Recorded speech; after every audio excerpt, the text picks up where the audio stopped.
नमस्कार मित्रांनो, मी रुपाली ढगे. तुम्हा सर्वांचं स्वागत आहे रुपाली अँड वरद लाईफस्टाईल या यूट्यूब चॅनलवरती. आजचा आपला विषय आहे IPO म्हणजे काय आणि IPOमध्ये जी आपण गुंतवणूक करतो तर ती सुरक्षित आहे का, बरोबर, आणि आपण त्यात गुंतवणूक करायला हवी का. तर मित्रांनो, की या ग्राफिकच्या माध्यमातून आपण पाहणार आहोत की IPO म्हणजे काय आणि त्यातली केली गेलेली गुंतवणूक सुरक्षित आहे का, बरोबर. तर आपण खूप साऱ्या म्हणजे आपल्या मित्रांकडनं, जवळच्या मित्रांकडनं किंवा न्यूजमध्ये वगैरे ऐकतो की या कंपनीचा IPO लॉन्च झाला किंवा त्या कंपनीचा IPO लॉन्च झाला.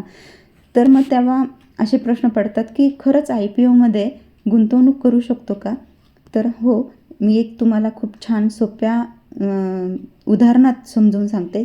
एक सुपर मार्केटचं उदाहरण देते की हा एक आपला म्हणजे मुलगा आहे ग्राफिक्समधला.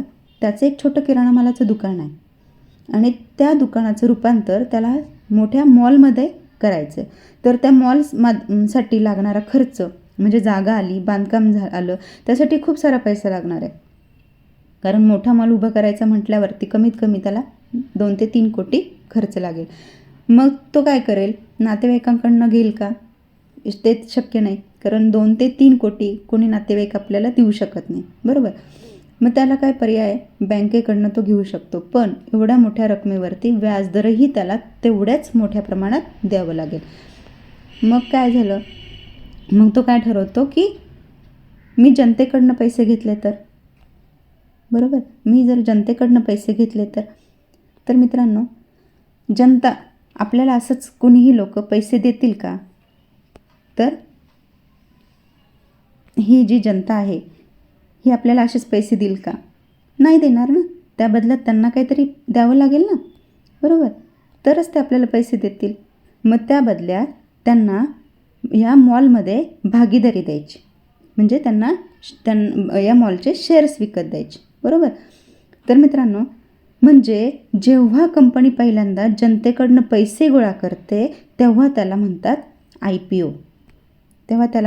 IPO. आणि म्हणजेच इनिशियल पब्लिक ऑफरिंग. इनिशियल म्हणजे काय, पहिल्यांदा. पब्लिक म्हणजे जनता, म्हणजे जनतेला पहिल्यांदा केली गेलेली ऑफर, बरोबर, म्हणजेच IPO. आता पुढचा प्रश्न लोकांना असा पडतो की अरे मी तर कंपनीत इन्व्हेस्टमेंट केली, म्हणजे मी तर IPO घेतला, मग तो IPO माझं म्हणजे माझे पैसे सुरक्षित आहे का IPOमधले. तर मित्रांनो, त्याचे एक उदाहरण आहे की आपण आपले अकाउंट्स ओपन करतो बँकमध्ये. आपले सेविंग अकाउंट्स असतात. मग म्हणजे कुणाच्या HDFCमध्ये असतील, कुणाच्या SBIमध्ये, कुणाच्या ICICI, आपले युनियन बँक, हे अशा खूप साऱ्या बँका आहेत, बरोबर. मी या बँकांमध्ये आपण अकाउंट्स ओपन करतो. मग या बँकवरती कुणाचा होल्ड असतो, RBIचा होल्ड असल्यामुळे आपले पैसे सुरक्षित आहेत हे आपल्याला माहिती असतं.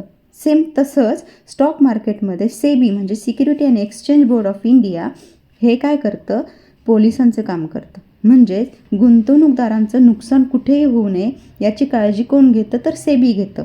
म्हणजे ॲज अ सिक्युरिटी म्हणून SEBI तिथे काम करत असतं, बरोबर. त्यामुळे आपले पैसे सुरक्षित असतात, बरोबर.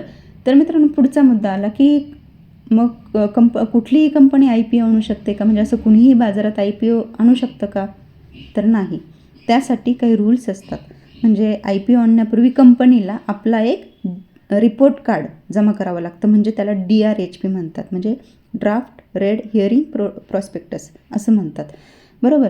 मग त्या DRHPमध्ये कंपनीचा नफा किती झाला, तोटा किती झाला, किंवा कंपनीवर काही कर्ज आहे का, काही रिस्क आहे का, या सर्व गोष्टींची माहिती असते, बरोबर. मग या सर्व गोष्टी व्हेरीफाय केल्यानंतर, या सर्व गोष्टी चेक केल्यानंतरच SEBI कंपनीला ग्रीन सिग्नल देतं.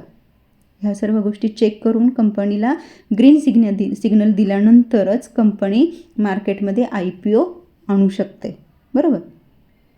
तोपर्यंत कंपनीला मार्केटमध्ये IPO आणता येतो का, तर नाही. त्यासाठी SEBIचं ग्रीन सिग्नल असणं गरजेचं आहे. तर पुढचा मुद्दा असा की मग हे कंपनीला म्हणजे IPO आणल्यानंतर त्या शेअर्सची किंमत कसं ठरवतं, कोण ठरवतं, तर ते कंपनी ठरवते. कंपनीला किती कोटींची गरज आहे, म्हणजे कंपनीला जी इश्यू साईज म्हणजे टोटल किती करोडची गरज आहे त्याला म्हणतात इश्यू साईजनुसार कंपनी त्यांचे अमाऊंट ठरवते, म्हणजे जे काही एका शेअरचा भाव ठरवते, बरोबर.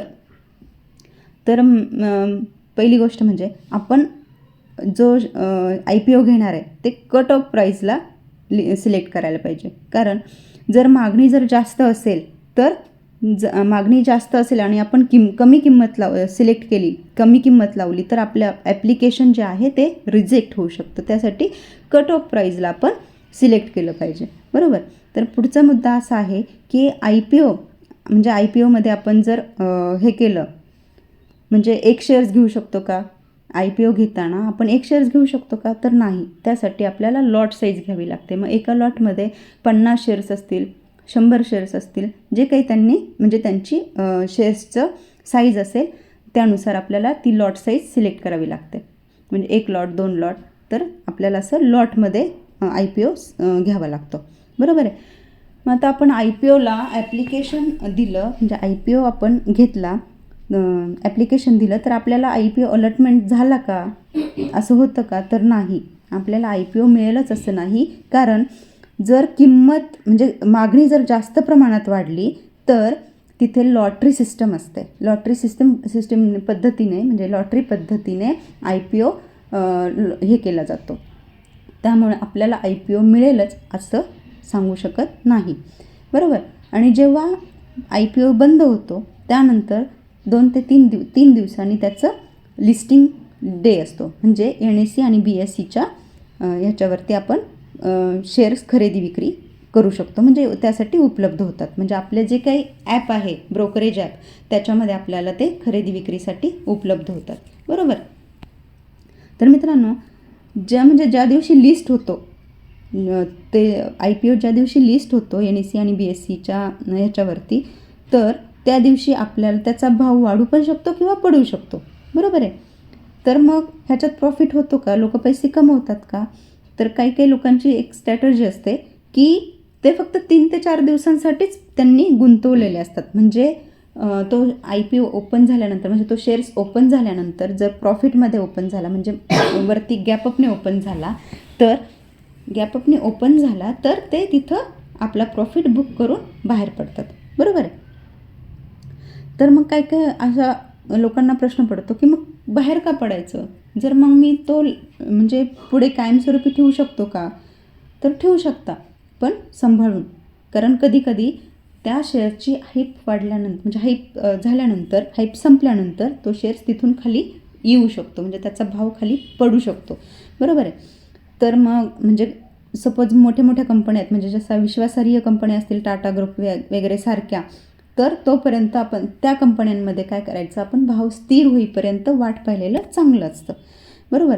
तर ह्या सर्व गोष्टी तुम्हाला कळाल्या, जर ह्या सर्व गोष्टी समजल्या, म्हणजेच याच्यावरून काय समजतं की मार्केट म्हणजे एक जुगार नाही आहे, खेळ नाही आहे.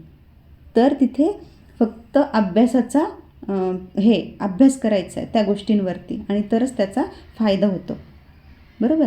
इथे अभ्यास सर्वात महत्त्वाचा आहे, आणि कंपनीचा त्याचबरोबर कंपनीचा DRHP वाचूनच निर्णय घ्यायचा, बरोबर. म्हणजेच काय, तर थोडक्यात IPO ही एक संधी आहे, त्याचा फायदा नक्की होतो, पण कधी ह्या सर्व गोष्टींचा अभ्यास केल्यानंतर त्याचा फायदा नक्कीच होतो. अशाच सोप्या भाषेत आणि मराठी भाषेत शेअर मार्केट शिकण्यासाठी आमच्याशी जोडलेले राहा, म्हणजेच युनिट्रेड रिसर्च अकॅडमीशी जोडलेले राहा. आणि कुठल्याही गोष्टीसाठी किंवा कुठल्याही माहितीसाठी खालील नंबरवरती कॉन्टॅक्ट करा. आणि ही सर्व माहिती तुम्हाला आवडली असेल तर लाईक करा, सबस्क्राईब करा, कमेंट्स करायला विसरू नका. तर अशाच नवनवीन व्हिडिओसाठी पाहत राहा रुपाली आणि वरद लाईफस्टाईल या यूट्यूब चॅनल. ओके, धन्यवाद मित्रांनो, थँक्यू व्हेरी मच.